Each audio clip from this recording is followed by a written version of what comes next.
ሰላም ጤና ይስጥልኝ ውድ ቻናሌ ተከታታዮች እንዴት ናችሁ? እግዚአብሔር ይመስገን እኔ በጣም ደህና ነኝ። ዛሬ ይዤላችሁ የመጣሁት ቦለቄ ነው። እንዴት አድርገን ይህንን ምግብ በጥሩ አጣፍጠን ቆንጆ አድርገን የምንሰራውና የኮሌስትሮል ሌቭላችንን ዝቅ የምናደርገው ባለፈው ሰርቼላችኋለሁ። ሌላ አይነት ምግብ ነው እና ምንድነው የምናደርገው? ቦለቄውን በደንብ ልቅም አድርገን እናዘጋጃለን። በመቀጠል የተጠቀምኩት ቦለቄን የጥቁሩን ነው። ሌላ ቀላ የሚል ኪድኒ ቢንስ የሚሉትም እሱም ቆንጆ ነው። ሌላውን እንኳን አልሞከርኩትም እና ምን አይነት ጥቅም እንዳለው በውስጡ ያው ጎግል አድርጋችሁ እንግዲህ ማወቅ ትችላላችሁ። እና ቦለቄውን በደንብ አድርጌ አቧራ ካለው ወይ ደግሞ ውስጡ ያለ ቆሻሻ እንደ ገለባ ነገሮች ካሉ ወደ ላይ ይንሳፈፋሉ። በደንብ አድርጋችሁ እሽት አድርጋችሁ ታጥቡታላችሁ።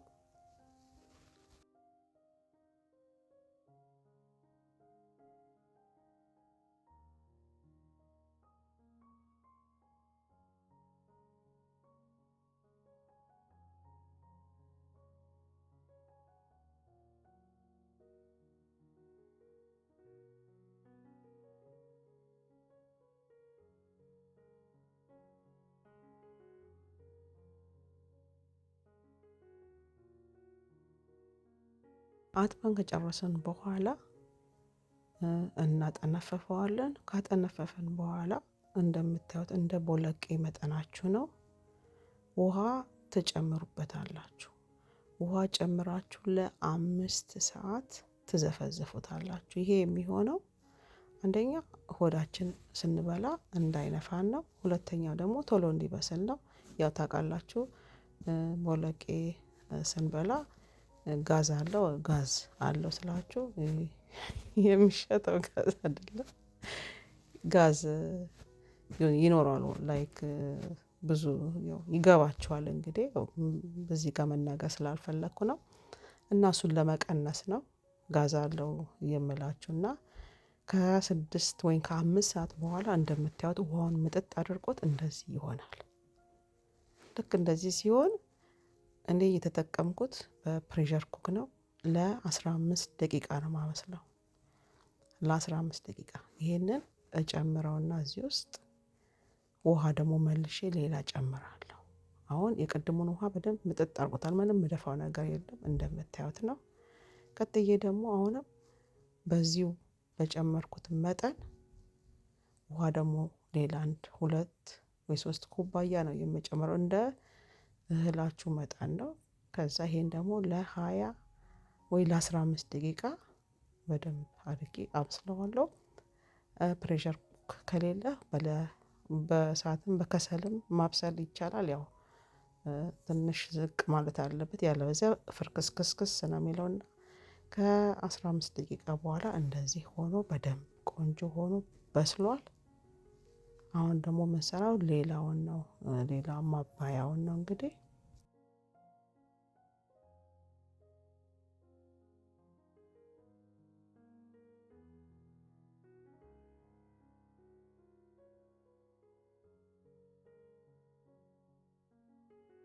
ያው ምንድነው የተጠቀምኩት ቦለቄውን ቆንጆ አድርጌ አጣፍጬ ለመብላት የተጠቀምኩት ዋናው ግብአት ሽንኩርት ነው። ሽንኩርቱን እንደዚህ ደቀቅ አድርጌ ከትፈዋለሁ። ከዛ ደግሞ ቀጥዬ ዘይት እጨምራለሁ። ዘይት እንደምታዩት ትንሽ ነው የምጠቀመው። ዘይቱ የወይራ ዘይት ቢሆን ይመረጣል። ሌላ ዘይት ባትጠቀሙ ካገኛችሁ የወይራ ዘይት ነው ጥሩ።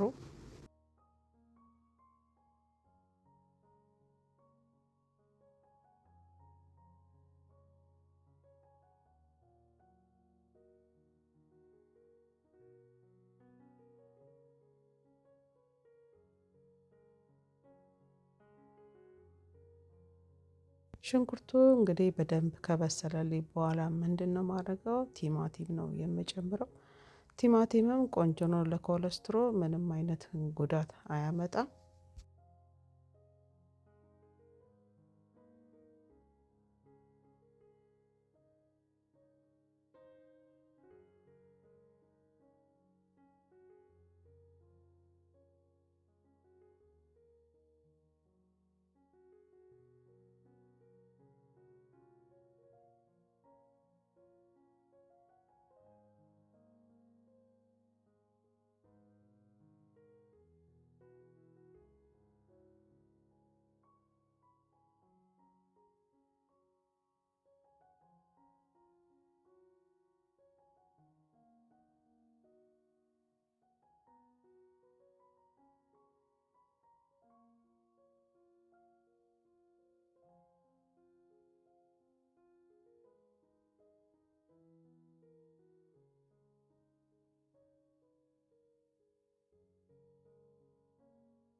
እዚህ ጋር አሁን ሽንኩርቱን በደንብ ከቲማቲሙ ጋር ካበሰልኩ በኋላ ምንድነው የማደርገው? ቦለቄውን ነው እንግዲህ የቀቀልኩትን ቦለቄ ነው የምጨምረው።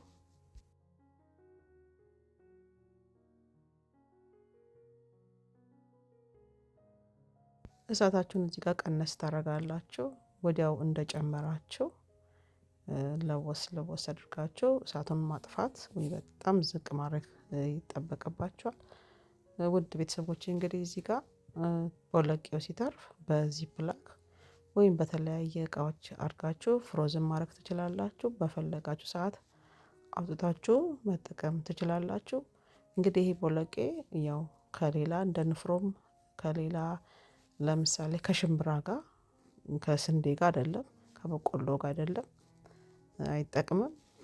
እዚህ ጋር ከሙን ጨምሬበታለሁ። ምንድነው ያደረኩት? እዚህ ይሄንን እንደ ፉል አሁን ለምሳሌ ባቄላ አለ አይደለ? ባቄላ ካላገኛችሁ ይሄንን እንደ ፉል መጠቀም ትችላላችሁ ለቁርስ። ሌላ ደግሞ ትንሽ ቆንዶ በርበሬ ጨምሬበታለሁ እና በፈለጋችሁ ሰዓት ምሳ መብላት ትችላላችሁ።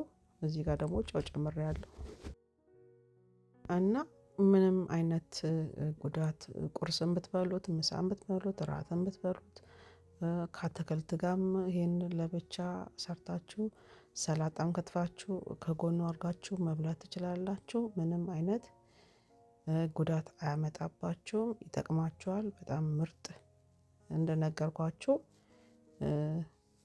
ቦለቄ ያው ፕሮቲንነት አለው። ቶሎ እንዳትራቡም ያደርጋችኋል። ሌላው እዚህ ጋር ምንድነው ሰለንትሮ ነው የድንብላል ቅጠል እና ቃሪያ ከላይ ነስንሼበታለሁ። በቃ ጨረስኩ ማለት ነው። እንግዲህ ብዙም ጊዜ አይፈጅባችሁም። ፕሊስ ተጠቀሙት፣ ይጠቅማችኋል። ከጨረስኩ በኋላ እንግዲህ ምንድነው ማድረገው? እሳቱን አጠፋለሁ። በመቀጠል እንግዲህ ያው ደርሶ ወጥቶ ይሄንን ይመስላል። ሌላ ማባያ እንደነገርኳችሁ ስንዴ አይደለም።